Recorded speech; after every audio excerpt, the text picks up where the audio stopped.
Well, Juliet and Romeo is the exciting new movie musical that is breathing new life into the classic Shakespeare play, and that's our first hot topic, brought to you by Back to the Future at Walton Art Center. So the movie is being led by A-list stars like Jason Isaacs and Rebel Wilson, who play the respective matriarch and patriarch of the rival Montague and Capulet families. The trailer, as you can see, gives an extensive look at the colorful pop musical that is reimagining the love story between Romeo and Juliet. So Juliet and Romeo is set to be the first film in a movie musical trilogy that's based on the real-life 1301 story that inspired William Shakespeare's iconic play. So I had a chance to kind of watch and listen to this today. Okay. I'm going to say something that's going to sound mean. True apothecary, your drugs work quick. I don't know how I feel about there's a lot of going on. Okay. When I think of Romeo and Juliet, I don't typically think of that. Yeah. But this is supposed to be a reimagining. So I'm trying to tell myself, Mac, get over yourself. Right. But it looks beautiful. You know, Baz Luhrmann did that reimagining when he had the Leonardo DiCaprio, Claire Danes version that came out back whenever that was, early 2000s or late 90s. And I think that brought a whole new generation to Shakespeare, and perhaps this will do the same thing. I am so interested that they want to turn it into a trilogy, though. I don't know if we need all of those films. I'm confused by that. Yeah. I'm confused by that, but yeah, I mean, some of the music, I'm not going to lie, it was kind of catchy. I was like, oh, this is a bop. Yeah, it's a vibe. Okay, cool. But different. Well, we have to keep our ear to the ground for the news on that one for sure. Jason Isaacs looks exactly like Lucius Malfoy. I know, I was thinking that too. Okay. I was like, okay, Lucius. Yes. Well, just down the road from Scranton, Pennsylvania is a Chili's restaurant that pays tribute to the popular sitcom The Office. Now, we talked about this place opening maybe last month, but a big crowd showed up for grand opening on Monday. Chili's was featured in many episodes of the sitcom and was a favorite to Steve Carell's character, Michael Scott. The restaurant features direct nods to The Office's fictitious paper company, Dunder Mifflin. Guests can enjoy vintage artwork, Chili's iconic tile tables, and don't forget the awesome Blossom.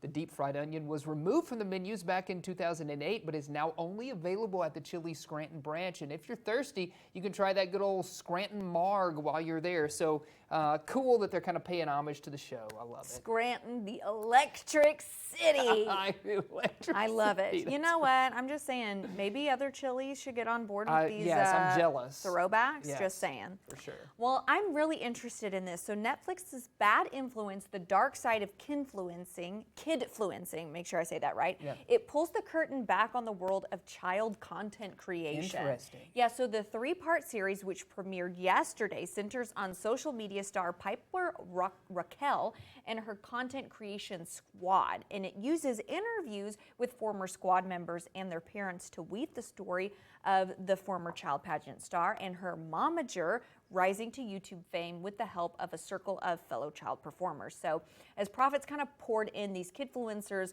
logged punishing working without appropriate compensation, being subjected to abuse from Tiffany Smith, who was the momager. Right. So again, this is on Netflix streaming right now.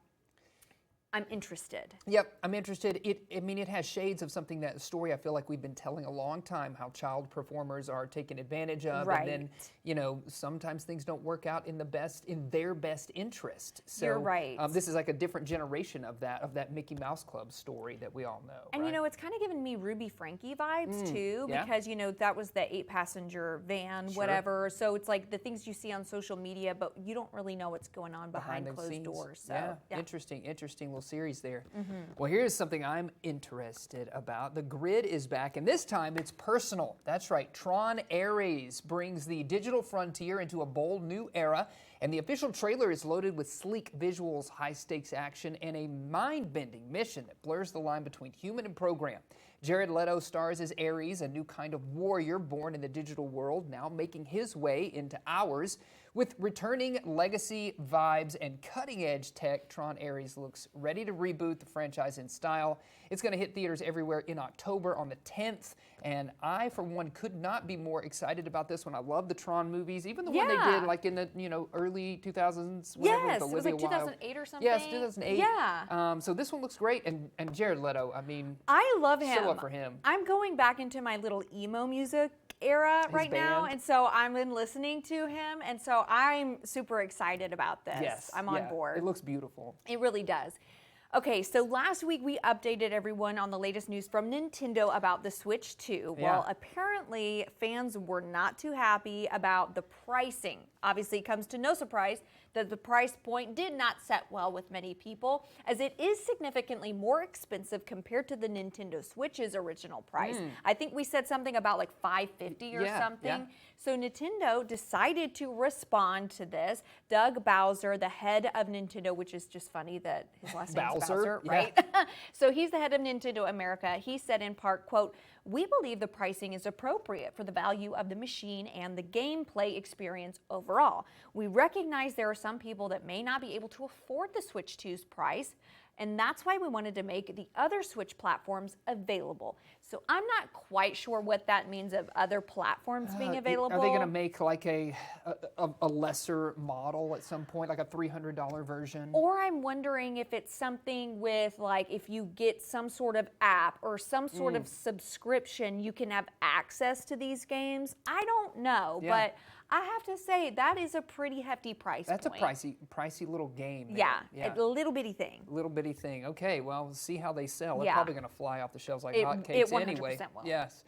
Check this out. LeBron James becomes a Ken doll for real. That's right. Can you believe this? LeBron James is making history as the first pro athlete to get his own Ken doll. He teamed up with Barbie to design it, complete with a custom varsity jacket and his foundation's We Are Family tee. Proceeds for this one will go to support families in his hometown of Akron, Ohio. This doll drops Monday at Target, Amazon, Walmart, and Mattel Creations. So you see it right there, man. Go and get yourself a doll. Supports a great cause. Yeah, he's a Ken doll now. He's just Ken. Yes, I would love to see him perform that. Him and Ryan Gosling singing together. Please. Oh my gosh. Be Look at him and his outstanding. little He Ken is styling doll. and profiling as a Ken. And I love that he has the facial hair too. I'm Yes. obsessed with that. Okay, well, this is exciting. So Finn Wolfhard, who's the star of Stranger Things, can course. now add writer and director to his resume. Hell of a Summer is a horror comedy film written and directed by Finn Wolfhard and Billy Brick. The plot follows a group of camp counselors away at Pineway Camp for a staff bonding weekend before the summer campers arrive. The young counselors soon realize there's a masked killer after them. Now, Wolfhard, who is also part of the ensemble cast, said, quote, "We were really writing a script to try to make each other laugh, and a lot of that came out of our relationship in real life. This film is his directorial debut, and it's currently in theaters. Don't know if it's at the Malco, but Go congrats check it to out. him." Yeah, way to go, Finn. I love Yeah. it. Love what you're doing. So let's see that continued support for these young Yeah. folks.